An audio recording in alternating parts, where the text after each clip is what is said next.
स्वागत, धन्यवाद। आज आप लोग समय निकालकर यहाँ पर सब लोग जुटे हैं। ज्यादातर लोग के सर पर पीला गमछा भी दिख रहा है, तो जिनके सर पर गमछा नहीं दिख रहा है, गमछा मिला है तो गमछा बांध लीजिए, बांधिए जरा गमछा। नहीं मिला है तो इनको भाई गमछा दिलवाइए। आप सबका हृदय से आभार व्यक्त कर रहे हैं और जो आपने सवाल उठाए हैं, आज मिलने का उद्देश्य यही है कि हम लोग एक समूह के तौर पर जितना भी काम हो रहा है, जो काम नहीं हो रहा है और जो आगे काम करना है, इस पर एक साथ बैठकर चर्चा और सहमति कर लें। मेरा जो अपना अनुभव है, बेटी की शादी और चुनाव का प्रबंधन, इसमें कितना भी प्रयास कर लीजिए ये कभी पूरा नहीं पड़ेगा। लेकिन आप जरा समझिए, जितने लोग आए हैं, अभी आपने कहा भैया ये नहीं है, भैया पर्ची नहीं बता, भैया क्लैरिटी नहीं है। आज से 2 महीना पहले बांकीपुर में हम लोगों ने मार्च के महीने में, 2 महीना नहीं थोड़ा ज्यादा हो गया, मार्च के महीने में मैंने बांकीपुर के लोगों की, जन स्वराज से जुड़े हुए लोगों की एक बैठक अपने घर पर बुलाई थी और यकीन जानिए उसमें 50 लोग भी हम लोग इकट्ठा नहीं कर पाए थे। 50 लोग भी नहीं थे। लेकिन ये आपकी ताकत, आपका परिश्रम और हमारे सभी जन स्वराज से जुड़े हुए साथियों का प्रयास है कि आज भाजपा जो अपना बांकीपुर को अपना किला कहता है, थर थर थर थर कांप रहा है। अरे हम खाली नहीं कह रहे हैं, आप देख रहे हैं, पहली बार ऐसा हुआ है। आप में से बहुत सारे साथी भाजपा से जुड़े रहे हैं, बहुत सारे साथी राजद के, कांग्रेस के, दूसरे दलों से जुड़े रहे हैं। आपने कभी नहीं देखा होगा कि भाजपा का बड़ा से बड़ा नेता वो आकर गली मोहल्ले, घर, वार्ड में रोज घूम रहा है। अभी 3 दिन पहले हम सब्जी बाग में, बगीचा के एरिया में गए थे बैठक में, तो एक सज्जन जो वहां पर हैं, वो आकर उन्होंने मुझे कहा कि भैया आपका धन्यवाद करने आए हैं। मैंने पूछा क्यों? बोला भाई हम 10 साल भाजपा में काम किए थे, लेकिन हम भाजपा से नाराज थे, घर में बैठ गए थे। आज सुबह सुबह हमारे अपने समाज के भूमिया जाति के थे, तो उन्होंने कहा कि हमने देखा कि हमारे समाज के एक मंत्री महोदय वार्ड में पैदल चल रहे हैं, पसीना से तरबतर हैं, तो देख के बड़ा सुकून हुआ, मजा आया कि पहली बार इस वार्ड और घर में भी घूम रहा। एक यादव समाज के लीडर हैं, उन्होंने फोन किया कि भैया हम पर बहुत दबाव है, आप लोगों को भी ये दबाव आ रहा होगा। उन्होंने कहा कि नित्यानंद जी 2 दिन से घर पर आ रहे हैं, क्या करें? तो हमको लगा कि कुछ हमसे बार्गेन करना चाहते हैं, हमसे कुछ मांगना चाहते हैं। हमने पूछा क्या दिक्कत है? बोले भैया हमको रहना करना जन स्वराज में ही है, लेकिन कोई उपाय लगाइए, 2 दिन से नित्यानंद रोज आकर बैठ जा रहे हैं। तो हमने उनको कहा कि भैया मजा लीजिए, कल तक वार्ड का नेता भी आपको नहीं पूछ रहा था, अब केंद्रीय मंत्री आकर आपके घर बैठ रहा है। ये आपकी ताकत है, ये जन स्वराज की और आपकी ताकत है। और इसका परिणाम आपको 3 तारीख तक 3 को दिखेगा। लेकिन 3 को तब दिखेगा जब ये सारे लोग जो हम लोग इकट्ठा हुए हैं, अलग अलग विचारधारा के, अलग अलग दलों से लोग आए हैं, अलग अलग पृष्ठभूमि से आए हैं, तो इसको जरा इसका समागम होने में थोड़ा कंफ्यूजन हो सकता है, क्लैरिटी नहीं हो सकती है। तो सबसे पहले जो हमारे सज्जन वार्ड नंबर 29 से भाई साहब ने जो पहला सवाल उठाया कि बड़ा कंफ्यूजन है कि हम लोग तो पहले बूथ का अध्यक्ष 2-2 को बना दिए, उसके बाद ये बूथ कमेटी बन गया, ये अब अड्डा कहां से आ गया। मैं चाहता हूं कि अगले 10 मिनट में हम लोग पहले पूरी संरचना को समझ लें और ये समझ लें कि अगले 7 दिन में कौन क्या काम कर रहा होगा और उसको काम करने के लिए क्या कुछ सुविधा दल की ओर से मिलेगी। तो थोड़ा इत्मीनान कर लेना है, 7 दिन बहुत होता है। इतनी बड़ी संख्या में जो लोग हैं, इनके लिए 7 दिन ज्यादा नहीं है, ये कम नहीं है। तो सबसे पहले जो सीनियर साथी लोग हैं, जो राजनीति पहले से कर रहे हैं, वार्ड में राजनीतिक प्रभाव रखते हैं, ऐसे हर वार्ड में 15-20 लोग जन स्वराज के साथ आज जुड़े हुए हैं। बहुत सारे लोग वार्ड कमेटी के मेंबर बन गए हैं, लेकिन बहुत सारे लोग आप जैसे जिन्होंने ये कहा ना भैया हम राजद में हैं, लेकिन 30 तारीख तक जन स्वराज के साथ है, जन स्वराज के साथ नहीं है तो प्रशांत किशोर के साथ है, और अगर दोनों के साथ नहीं है तो इस बिहार के इस सोच के साथ है कि सम्राट चौधरी को इस बार पटक देना है। ठीक है ना भाई? तो पहली संरचना ये है कि वार्ड के स्तर पर जन स्वराज की एक वार्ड कमेटी है, उसमें 20 से 50 लोग बनाए गए हैं। तो आप में से कुछ साथी वार्ड कमेटी के मेंबर हो सकते हैं। दूसरा वर्ग उन साथियों का है जो जिनका राजनीतिक कद तो बड़ा है, लेकिन वो किसी दूसरे दल से आते हैं, वो औपचारिक तौर पर जन स्वराज परिवार के हिस्सा नहीं है, लेकिन जन स्वराज के इस प्रयास में प्रशांत किशोर से और जन स्वराज से जुड़े हुए हैं। तो उनको कोई पद नहीं दिया जाएगा क्योंकि वो चाहते भी नहीं हैं, लेकिन इस पूरे प्रयास में उनको जोड़ा जाएगा। कैसे होगा मैं पहले वो बताऊंगा आपको। तीसरा, जो हर बूथ पर 2 पोलिंग एजेंट हम लोग को बनाना है, जिसको बूथ अध्यक्ष भी पहले लोग कह रहे थे। बेसिकली 2 आदमी हर बूथ पर, यहाँ बैठा हुआ हर आदमी जानता है, बड़ा समाज का एक वर्ग समझता है कि ईवीएम में खेला होता है, इसलिए हर बूथ पर हम लोगों ने तय किया कि 1 नहीं 2 पोलिंग एजेंट बनाया जाए, और वो पोलिंग एजेंट 1 दिन के लिए न रहे, 2 दिन के लिए रहे। तो 29 और 30 के लिए सभी बूथ पर आपकी मदद से 2-2 पोलिंग एजेंट बनाए जाएंगे। इसके बाद जो चौथा और जो सबसे ताकतवर हम लोग की सेना है, जो भाजपा को इस बार पटकने के लिए हथियार इस्तेमाल किया जा रहा है, वो ये अड्डा है। अड्डा वो हर बूथ पर 20 युवाओं का एक समूह बनाया गया है, उसमें से सिर्फ 2-2 लोगों को आज बुलाया गया है। उसमें बूथ कमेटी के संयोजक और संरक्षक हैं। आप में से वही सारे लोग आए हैं। आप बूथ के अध्यक्ष नहीं हैं, आप पोलिंग एजेंट नहीं हैं, लेकिन बूथ के एरिया में 250 लोगों 250 जो परिवार रहता है, आपने बूथ में अड्डा में 15 से 20 साथियों को जोड़ा है। ये 15-20 लोग और आपके साथ 10 महिला साथी भी जुड़ेंगी। लक्ष्य ये है कि 30 के बजाय अगर 25 सक्रिय लोग भी लग जाए तो हर आदमी 10 घर का जिम्मा लेगा, और एक बूथ 4 बूथ पर ये व्यवस्था को चलाने के लिए जन स्वराज की ओर से एक प्रभारी नियुक्त किए गए हैं। यहाँ पर बहुत सारे वो प्रभारी भी बैठे हुए हैं। कुल पूरे बांकीपुर को करीब करीब 110 वर्गों में बांटा गया है। हर वर्ग में मोटे तौर पर 4 बूथ है, और हर बूथ पर 25 लोग। उस 25 के 2 साथी यहाँ आए हैं। इनका पोलिंग एजेंट से मतलब नहीं है। ये लोग वार्ड कमेटी के मेंबर हो भी सकते हैं, नहीं भी हो सकते हैं, लेकिन ये सारे युवा साथी इस संकल्प के साथ आए हैं कि बिहार में बदलाव की शुरुआत बांकीपुर के चुनाव से 30 तारीख को करनी है। तो संरचना बिल्कुल क्लियर कर लीजिए, फिर से याद कर लीजिए। सबसे ज्यादा वार्ड में वार्ड कमेटी जो है वो 21 से 51 लोगों की कमेटी औपचारिक तौर पर बनी हुई है। इसके अलावा हर वार्ड में करीब करीब 10 से 15 ऐसे साथी जो दूसरे दलों में हैं, लेकिन हम लोग की मदद कर रहे हैं। इन दोनों से अभी से आगे डील करने के लिए वार्ड में प्रभारी बनाए गए हैं, जो लोग कार्यालय पर बैठते हैं। आज भी उनकी बैठक की गई है। हर वार्ड में 2 जन स्वराज के वरीय नेता, सीधे तौर पर उनका काम है कि जो लोग वार्ड कमेटी के मेंबर हैं या दूसरे दल से जुड़कर मदद कर रहे हैं, आपके साथ कोऑर्डिनेशन का काम वार्ड के प्रभारी करेंगे। और आप जिस वार्ड में रहते हैं, मोटे तौर पर अगर आपको जानकारी नहीं है तो हम लोग की कोशिश होगी कि अगले 2 दिन में ये सूचना आपको दे दी जाए। इसके नीचे बूथ के स्तर पर हर 4 बूथ पर एक प्रभारी बनाया गया है, जो जन स्वराज का कोई सीनियर लीडर है, बाहर से आया है, और वो अकेला आदमी कुछ नहीं कर सकता है। लेकिन हर बूथ पर जो आप 25 लोग हैं, अभी अड्डा के साथी आए हैं, जिनको बूथ कमेटी हम लोग कहते हैं। बूथ कमेटी का ही नाम जन स्वराज अड्डा है। अड्डा इसलिए कि उसको एक जगह दिया गया है बैठने का।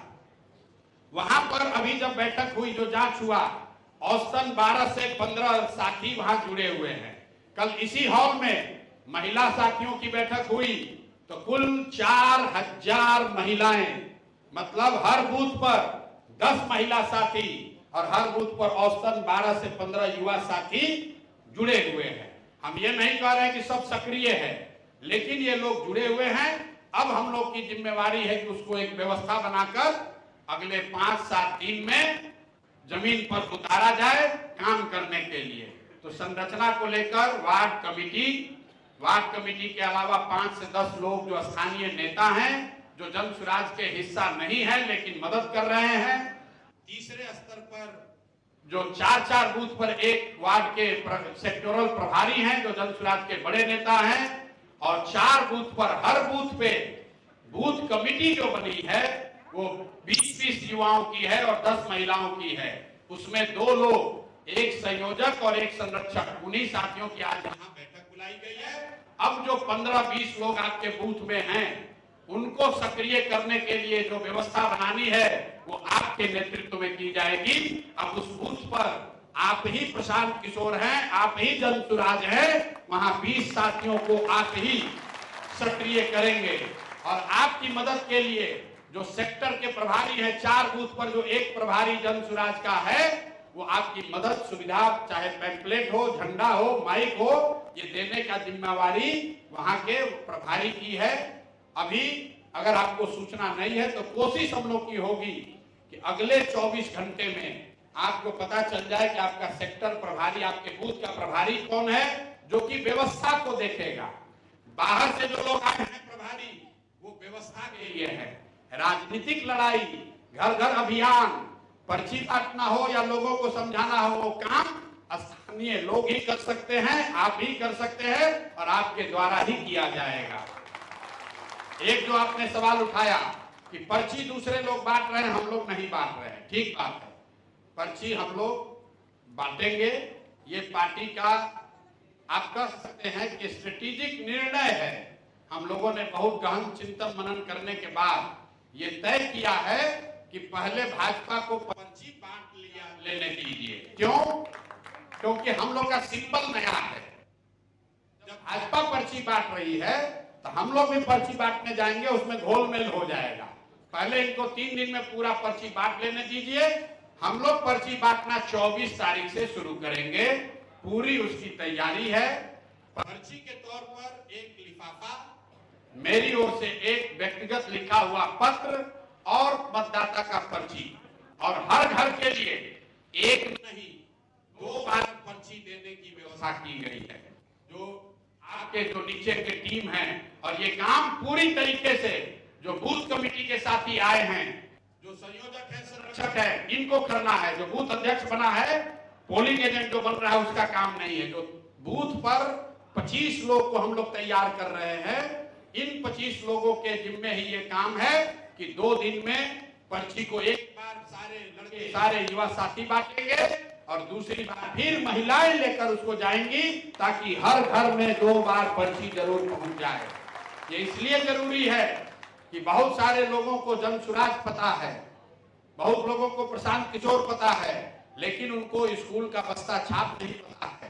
तो आपसे भी मैं अनुरोध करूंगा कि स्कूल के बस्ता छाप के साथ साथ क्रमांक संख्या 9 जो है, ये घर घर दिमाग में बैठाना है। स्कूल का बस्ता शायद कई लोगों को याद नहीं होगा, लेकिन जो बिल्कुल ग्रामीण क्षेत्र है या ऐसे लोग हैं जो राजनीतिक तौर पर जागरूक सक्रिय नहीं है, उनको क्रमांक संख्या 9 हम लोग को याद कराना है। तो ये 24 तारीख से शुरू होगा। 5 दिन का कार्यक्रम बूथ पे हम लोग करेंगे, बूथ क्षेत्र में 5 दिन का कार्यक्रम बूथ क्षेत्र में करेंगे। एक दिन जन सुराज जन संपर्क यात्रा, जो 25 साथी हैं बूथ पर, वो लोग अपने वार्ड के, अपने बूथ के एरिया में पैदल मार्च करेंगे और मार्च करते हुए 100 घरों में एक पैम्पलेट जाकर डालेंगे कि क्यों जन सुराज को जीतना है, क्यों जन सुराज को वोट देना है। ये काम 24 या 25 को आपके एरिया में, आपके वार्ड में किया जाएगा। फिर उसके बाद 2 दिन सिर्फ और सिर्फ पर्ची बांटने का काम किया जाएगा। 2 दिन में हर बूथ कमेटी को अड्डा और बूथ कमेटी एक ही चीज है। बूथ कमेटी के 20 साथी 2 दिन के अंदर पर्ची अपने बूथ एरिया में पर्ची को बांट देंगे। पर्ची के साथ साथ मेरा एक पत्र भी होगा जो उनको दे देंगे, वो एक ही लिफाफे में होगा। 2 दिन का हो गया। तीसरे दिन 3 दिन हो गया, 2 दिन पर्ची और 1 दिन जन सुराज जन संपर्क संवाद, 3 दिन का काम हो गया। चौथा दिन हम लोग बूथ एरिया में, जैसे यहां बैठक हम लोग पूरे बांकीपुर का कर रहे हैं, हर वार्ड में 2 या 3 वार्ड का क्लस्टर बनाकर वहां पर पूरी बूथ कमेटी की, टोटल 8000 लोग हैं, तो हर बूथ कमेटी की पूरी बैठक वहां, जैसे आप पगड़ी बांध कर निकले हैं वैसे पगड़ी बांधकर सारे बूथ कमेटी के लोग निकलेंगे और एक जगह इकट्ठा होंगे लोकल स्तर पे, जहां मैं भी आऊंगा और वहीं पर हम लोग एक संवाद करके उनसे भी एक बार मिलने का अवसर मिलेगा। और 5वें दिन एक दिन पूरा बांकीपुर में हर वार्ड में हर बूथ में एक साथ पूरा ढोल नगाड़ा बैनर पोस्टर, 5वां दिन ये 28 तारीख को सब लोग एक साथ करेंगे। ये 5 दिन का कार्यक्रम है। 24, 25, 26 2 दिन पर्ची बांटने के लिए, 27 तारीख को आपके एरिया में आपके साथ हम लोग की बैठक के लिए, और 28 तारीख को माहौल के लिए बैनर पोस्टर झंडा मोटरसाइकिल जो भी लगाना है वो सब 28 तारीख को एक बार झोंका जाएगा कैंपेन बंद होने से पहले। तो कुल 5 दिन की व्यवस्था है। अब 5 दिन में अभी हम लोग, आज तारीख है 21 तारीख है, कल है 22। तो कल आपसे, अभी इन्होंने ट्रेनिंग में बताया भी होगा, आपसे एक ही अपेक्षा है, आज जाइए और आज अपने बूथ के प्रभारी से परिचय कर लीजिए। और जो सेक्टर प्रभारी यहाँ जन स्वराज के आए हैं, आपसे भी मेरा आग्रह होगा कि आज शाम या कल सुबह आप लोग अपने बूथ के एरिया में जो संयोजक और संरक्षक है उनकी बैठक कर लीजिए। के बाद आज आपको एक झोला में 25 घर की जिम्मेवारी दी गई है। कल दिन भर में हर व्यक्ति को 25 घर में जाना है और वहां पर जन स्वराज का स्टिकर लगाकर आना है।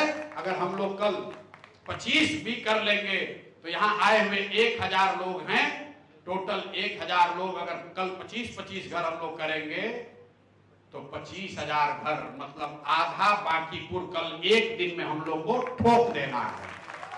और कल जो आप 25 घर जाएंगे, सबको आज इन्होंने सिखाया होगा, घर पर बैठिएगा तो वहां से फेसबुक पर उसको डालना है कि आप घर पर गए हैं। जो साथी इस काम को कल कर पाएंगे, परसों से उनकी व्यवस्था चालू हो जाएगी। मतलब आपके नेतृत्व में 20 लड़कों की, 20 युवाओं की टीम 23 तारीख से लेकर 30 तारीख तक काम करेगी और उनकी जो व्यवस्था है वो आपके माध्यम से प्रभारियों के द्वारा आगे दी जाएगी। सबको क्लियर है भैया? सबको क्लियर है? आज आप यहां से जा रहे हैं, आज आपने पूरी संरचना समझ ली। संरचना समझने के बाद आज रात तक आपको अपने बूथ प्रभारी से संपर्क स्थापित करना है, या बूथ प्रभारियों को अपने बूथ के संयोजक और संरक्षक दो जो साथी हैं उनसे बात कर लेनी है। कल हम लोग दिन में 22 तारीख को एक दिन में 25,000 घर पहुंचने का लक्ष्य है। एक साथी को कल 25 घर मेहनत करना है। 25 घर करने के लिए करीब 4 घंटे लगेंगे। तो अगर आप कल जीवन का 4 घंटा जन स्वराज के लिए निकाल लीजिए तो कल हम लोग आधा बांकीपुर पूरा कर लेंगे। आप सारे राजनीतिक लोग हैं, रोज भाषण सुन रहे हैं। हम लोग 3 कारण बता रहे हैं कि क्यों इस बार जन स्वराज को जिताना है और जन स्वराज को जिताने के साथ साथ भाजपा को क्यों हराना है। तीनों कारण याद है। पहला कारण है कि इस बार अगर बांकीपुर में भाजपा हारी तो सम्राट चौधरी के जगह कोई बेहतर आदमी बिहार का मुख्यमंत्री बन जाएगा। इसलिए हम लोग को भाजपा को, जोर से बोलिए, सम्राट चौधरी को हटाकर किसी अच्छे आदमी को, चरित्रवान काबिल आदमी को मुख्यमंत्री बनाना है तो भाजपा को 30 तारीख को हराना है। दूसरा, भाजपा का राजनीतिक अहंकार तोड़ना है। कहता है कि कुत्ता बिल्ली को खड़ा करेंगे तो भी वोट मिलेगा। इस अहंकार को तोड़ना है तो 30 तारीख को भाजपा को हराना है। और तीसरा, रविशंकर प्रसाद जैसे 30 से ज्यादा सांसद, 202 से ज्यादा विधायक जो काम नहीं कर रहे हैं, निश्चिंत होकर बैठे हैं कि मोदी हिंदुत्व जाति और लालू जी के डर से वोट हम ही को मिलेगा, उन सबको जवाबदेह बनाना है, उनके मन में हारने का डर पैदा करना है। तो 30 तारीख को भाजपा को, ये 3 कारण हम लोग रोज बोल रहे हैं, आपको भी नीचे बोलना है। लेकिन कल भाजपा ने एक और नया कारण दे दिया है भाई। कल युवाओं को जिस तरीके से पेपर लीक के मामले में दिल्ली में मारा गया है, ये आप संकल्प लीजिए, उसका हिसाब आप अपने बूथ पर, अपने मोहल्ले में, अपने वार्ड में दीजिए, तभी इनका दिमाग ठिकाने आएगा। कल आपने वीडियो आपने सबने देखा होगा, सामान्य परिवार के बच्चों को जिस तरीके से मारा गया है, ये बिहार के लड़कों से, बिहार के युवाओं से ज्यादा कौन जानता है। पिछले 3 साल में बिहार में कोई समाज ऐसा नहीं है जिस पर लाठी नहीं चला है। वो चाहे सांसद हो, विधायक हो, आंगनवाड़ी हो, सरपंच हो, मुखिया हो, टीचर हो, नीट का मामला हो, टीआरई का मामला हो, पेपर लीक का मामला हो, बीपीएससी हो, जो भी यहाँ खड़ा हुआ है, सबको सरकार ने लाठी मारा है। कल जंतर मंतर पर जो लाठी चली है, उसका हिसाब 30 तारीख को लिया जाना है। सब लोग तैयार है भाई? पूरा ताकत, पूरा हाथ उठाकर बोलिए, सब लोग तैयार हैं? तैयार हैं? 4 कारण है। हम लोग को सीधा सीधा घर घर जाके ये बताना है, सम्राट चौधरी को हटाना है तो भाजपा को हराना है। एक एक वोट भाजपा को जाना, भाजपा को हराना है। अगर इनका अहंकार तोड़ना है तो भाजपा को 30 तारीख को हराना है। और बिहार में नेताओं के मन में हारने का डर पैदा करना है तो भाजपा को हराना है। और सबसे बढ़ के जिन भाइयों को कल दिल्ली में दौड़ा दौड़ा कर मारा गया है, उसका हिसाब चुकता करना है तो 30 तारीख को भाजपा को हराना है। सब लोग तैयार है? सब तैयार हैं? सब तैयार हैं? भैया, साधन व्यवस्था से दुनिया नहीं बदलेगी। 2, 4, 5 दिन 500 रुपया ज्यादा कम से आपका जीवन नहीं बदलेगा। जब बिहार सुधरेगा तभी आपका जीवन बदल सकता है। तो मेरा आपसे आग्रह होगा, हम लोग अपनी ओर से हर संभव कोशिश करेंगे कि आपको जितनी मदद, जितनी सुविधा काम करने के लिए दे सकते हैं वो दें। लेकिन जनसुराज या प्रशांत किशोर, भाजपा के सामने, सरकार के सामने हम लोग के पास वो संसाधन नहीं है। भाजपा यहाँ पर अभी कोई बता रहे थे, हमसे अभी मिले कि भैया भाजपा कह रहा है कि 100 करोड़ रुपया खर्च करेंगे। अभी हम हार रहे हैं, लेकिन 100 करोड़ रुपया खाली बांकीपुर में खर्च किया जाएगा, वोट खरीदा जाएगा। तो वोट क्या खरीदा जाएगा? कार्यकर्ता भी खरीदे जाएंगे। ये सब होगा, लेकिन लोकतंत्र में जनबल के आगे कोई बल नहीं है। चाहे जितना भी पैसा बांट ले, संकल्प लीजिए, चाहे जितना पैसा बटे, वो आपको खरीदने आए हैं, आप उनका पैसा लेकर उनको टोपी पहनाइए। हम लोग जो व्यवस्था दे रहे हो वो देंगे ही देंगे। सब आदमी को चुपचाप बस्ता छाप जाकर नीचे बताइए। बहुत लोग डर के मारे नहीं बोल रहा है। हम आपको बता रहे हैं, कम से कम अभी 20-30 हजार का लीड हम लोग होगा इन पर। लेकिन अभी आप साथी जो जानते हैं कि ईवीएम इनका है, सरकार इनकी है, एडमिनिस्ट्रेशन इनका है, 15-20 हजार वोट से अगर आप जीतिएगा तो आपको जीतने नहीं देगा। इसलिए हर हालत में वार्ड में ये सुनिश्चित करना है कि हर हालत में, हर बूथ में हम लोग को भाजपा को कम से कम 30, 40, 50% वोट से हराएंगे, तभी परिणाम हम लोग के पक्ष में आएगा। आप सभी साथी आए हैं, ये एसी है, लेकिन गर्मी बहुत लग रहा है। आपसे आग्रह है, 2 दिन का समय लगाइए आज व्यवस्था के लिए, और कल 25 घर सबको करना है। परसों से अगर आपने कल 25 घर पूरा कर लिया, अपने 15 साथियों का टीम बना लिया, तो परसों से व्यवस्था अपने आप तक पहुंच जाएगी। उसकी चिंता आपको नहीं करनी है। 2-4 लोग का अगर ऊपर नीचे होगा तो उसके लिए दोष मत दीजिएगा, मिल लीजिएगा। हम लोग यहीं पर बैठे हुए हैं। और जो बूथ कमेटी बनी है, जो पोलिंग एजेंट बने हैं, उसके लिए आज सुबह बैठक हुई है।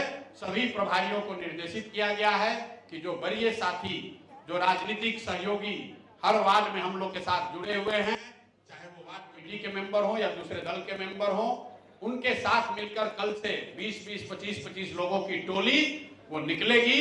और उनका काम है जनसंपर्क करना। वो कल से काम शुरू होना चाहिए। 1 या 2 दिन उसमें ऊपर नीचे हो सकता है, लेकिन आप सबके सहयोग की, आप सबके हौसले की जरूरत है। भाजपा का 6000 वर्कर, लोग कहता है बांकीपुर भाजपा का गढ़ है। जन सुराज का तो अभी 1 महीना 2 महीना पहले तक संगठन तक नहीं था, लेकिन ये आपकी ताकत है कि आज भाजपा को पूरे बिहार से 6000 वर्करों को लाकर बांकीपुर में उतारना पड़ा है।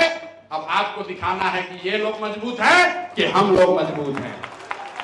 भाजपा का सांसद, भाजपा का विधायक, भाजपा का मंत्री जो चोर है, लुटेरा है, 3-4 वर्ष में कभी जनता के बीच में नहीं गया है, वो आपके मोहल्ले को जीतेगा कि आप मोहल्ले में रहते हैं उस मोहल्ले को आप जीतेंगे, ये तय आपको करना है।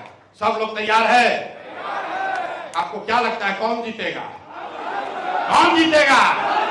इतना उड़िया के बोलिएगा तो होगा। अरे आपके बूथ पर कौन जीतेगा? भाजपा का विधायक आप पर भारी पड़ेगा कि यहाँ का युवा यहाँ पर उस पर भारी पड़ेगा? अपने वार्ड में, अपने बूथ में आपको विधायक हरा सकता है? आपका विधायक मंत्री आपके बूथ में आपको हरा देगा आपके मोहल्ले में? अरे आपके कंधे पर ही चढ़कर नेता बड़े बनते हैं। तो अपने बूथ, अपने गली, अपने मोहल्ले में आपको ये झंडा गाड़ना है कि इस गली में कोई आ जाए, चाहे मंत्री आ जाए या संतरी आ जाए, जन सुराज के आगे कोई वहां टिकने वाला नहीं है। हम लोग को हर हालत में अपना एरिया जीतना है। सब लोग संकल्प लीजिए, हाथ उठाइए और बोलिए जय बिहार, जय बिहार, जय बिहार, जय बिहार। बहुत बहुत धन्यवाद। अगर अभी 15 मिनट और हमारे बताने के बाद आपके कोई सवाल रह के, घबराइए नहीं। अगर बिहार बदलना है, क्रांति लानी है, तो 2 मिनट 2 घंटा खाली आकर भाषण सुनकर नारा लगाकर जाने से नहीं होगा। अभी अगर आपके और कोई प्रश्न रह गए तो प्रश्न आप पूछ सकते हैं। आपने जो कहा माइक नहीं मिला, उसके लिए हम लोग कोशिश कर रहे हैं कि जो कार्यालय खुला है हर वार्ड में, वहां से पैम्पलेट, झंडा, बैनर ये सब लगाया जाए। झंडों की जहां तक बात है, झंडा हम लोग इसलिए नहीं बहुत लगा रहे हैं कि जो हम लोग झंडा लगा रहे हैं उसको प्रशासन हटा रहा है। आप ये समझिए मारामारी हो रहा है, कई इलाके में आपस में झगड़ा भी हो गया झंडा लगाने में। तो हम लोग झंडा लगाएंगे, लेकिन दिक्कत यह है कि प्रशासन उनका है, तो नगर निगम के नाम पर हम लोग का झंडा हटा दे रहा है। और चूंकि झंडा को लगाना खर्चीला काम है, एक झंडा 10 रुपया 15 रुपया का लगता है। एक बार अगर आप चाहते झंडा हम भेजते हैं, जिसको लगता है कि आप अपने इलाके में झंडा लगा सकते हैं, उसके लिए झंडों की कोई कमी नहीं है। लेकिन झंडे से चुनाव नहीं जीता जाएगा, चुनाव तो हौसले से जीता जाएगा। जो जमीन पर काम करेगा वो जीतेगा, और हौसला हम लोग के पास है। इनको इस बार पटके बगैर मानेंगे नहीं। दाव लग गया है, गर्दन इनका हाथ में आ गया है, अब छटपटा रहे हैं, अब उठा के पटक देना है। पूरी ताकत से बोलिए जय बिहार। और 5 सवाल अगर किसी साथी का रह गया इस व्यवस्था से, तो आप सुझाव भी दे सकते हैं या सवाल भी कर सकते हैं। मैं आपसे अनुरोध करूंगा कि जो वरीय साथी जन सुराज के हैं वो 9 सवाल करें। जो साथी नीचे से आए हैं, लोकल स्थानीय लोग हैं, वो लोग माइक ले, वो लोग बोले। हाँ लीजिए दीजिए। ये एसी चल नहीं रहा है क्या?